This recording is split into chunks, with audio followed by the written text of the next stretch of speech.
Oke, assalamualaikum warahmatullahi wabarakatuh. Kembali lagi di channel ini. Sekarang kita akan membahas Timnas Indonesia U19 pada pertandingan tadi malam. Timnas Indonesia ditahan imbang oleh Timnas Thailand. Permainan dari Timnas Indonesia pada pertandingan kali ini,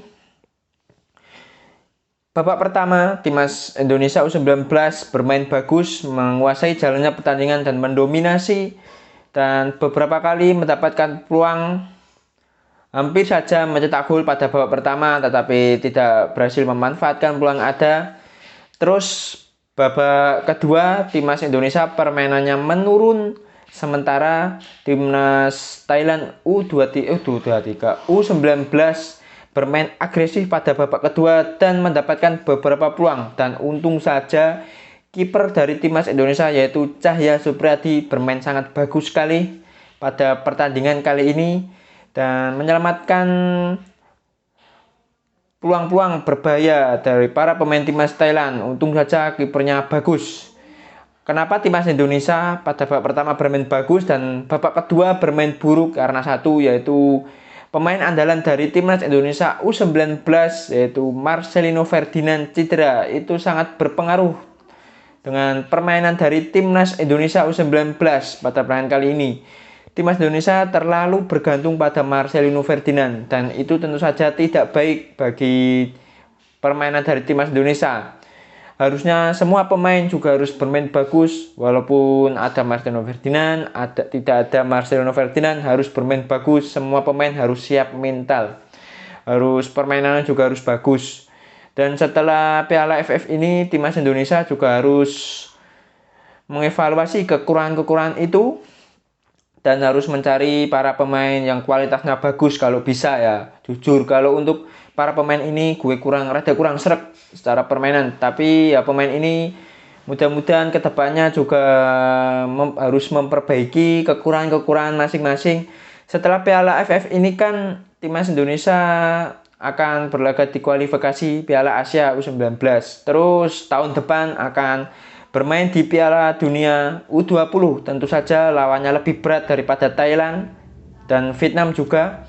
Timnas Indonesia U19 harus memperbaiki kekurangan-kekurangan itu dan harus mencari pemain-pemain yang kualitasnya tinggi, seperti ya pemain keturunan atau pemain lokal yang kualitasnya bagus harus diambil. Coach Sintayong harus jeli mencari para pemain yang kualitasnya bagus, kalau bisa setara dari untuk Marcelino Ferdinand, dan kalau bisa lagi lebih bagus dari Marcelino Ferdinand agar permainan dari tim Indonesia lebih baik lagi.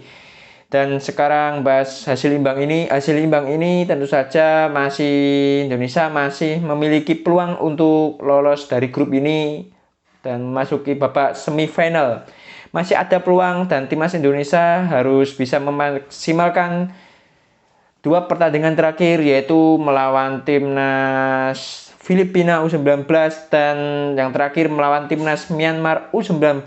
Timnas Indonesia harus bisa mengalahkan kedua tim itu agar bisa memasuki babak semifinal. Tentu saja agar bisa lolos ke babak semifinal, Timnas Indonesia juga bergantung pada pertandingan lain, yaitu pertandingan antara Timnas Thailand U19 melawan Timnas Vietnam U19.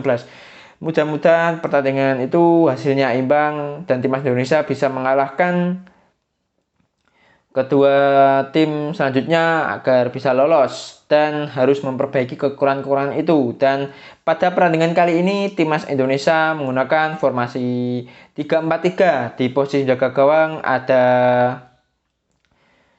Cahya Supriyadi. Penjaga gawang ini bermain sangat bagus sekali. Dia berhasil menyelamatkan gawang dari Timnas Indonesia dari gempuran-gempuran para penyerang dari Timnas Thailand. Untung saja kiper ini bermain bagus. Kalau seandainya kiper ini bermain buruk, bisa saja Timnas Indonesia dihajar oleh Thailand. Dan untuk para pemain belakang dari Timnas Indonesia, 3 back tengah, yaitu ada Dimas, terus Rusadi dan Marcel Januar Putra.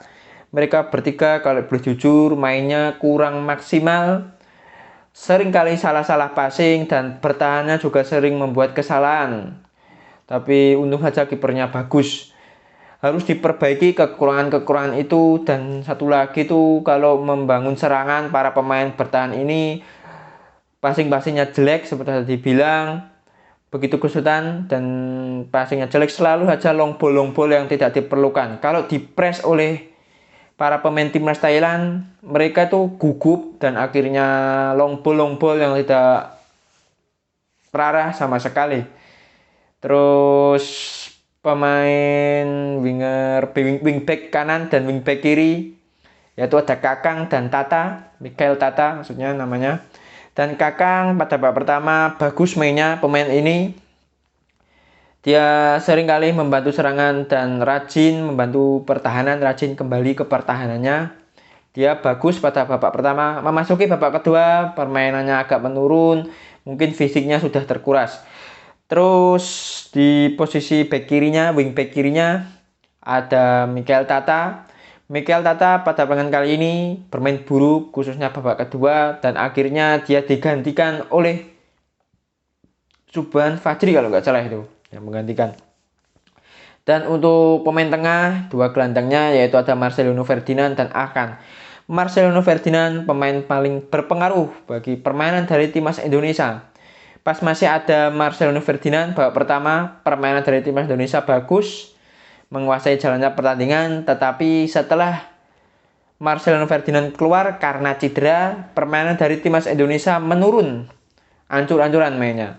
Dan tentu saja harus memperbaiki, timnas Indonesia harus terbiasa bermain tanpa Marcelino Ferdinand untuk kedepannya.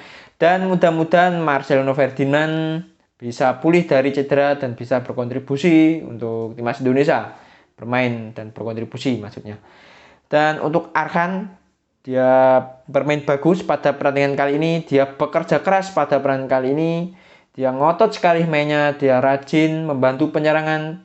Dan bertahannya juga bagus pemain ini. Dia seringkali mematahkan beberapa serangan dari para pemain timnas Thailand. Tetapi memasuki babak kedua, fisiknya kelelahan. Ya memang wajar lah. Jadwalnya aja sangat padat sekali. Mainnya aja 2 hari sekali. Yaitu wajar kalau fisiknya menurun.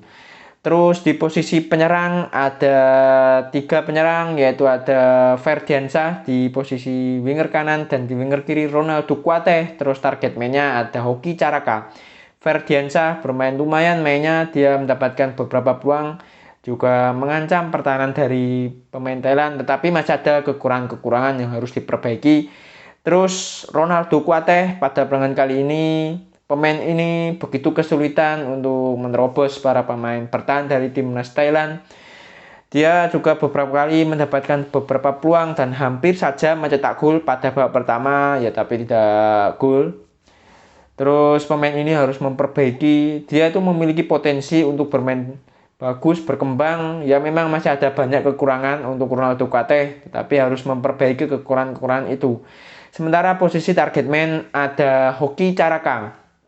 Hoki Caraka pada pertandingan tadi malam, dia begitu kesulitan untuk melawan para pemain bertahan dari timnas Thailand, khususnya duet back tengah. Karena duet back tengah dari timnas Thailand itu kalau nggak salah satunya ada pemain keturunan yang postur tubuhnya sangat tinggi sekali, yaitu 195. Namanya saya nggak hafal, pokoknya pemain ini berhasil menyulitkan Hoki Caraka. Hoki Caraka begitu kesulitan untuk menghadapi pemain itu, pemain bertahan dari timnas Thailand.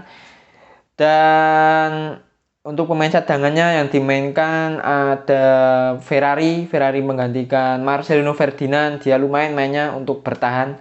Sementara 1-2 lagi itu Mikael Tata diganti oleh Subhan Fajri. Ya lumayan Subhan Fajri. Terus Alfrianto Nico pertemuan kali ini juga dimainkan untuk menambah agresivitas dari pemain timnas Indonesia untuk menggantikan Ferdiansyah.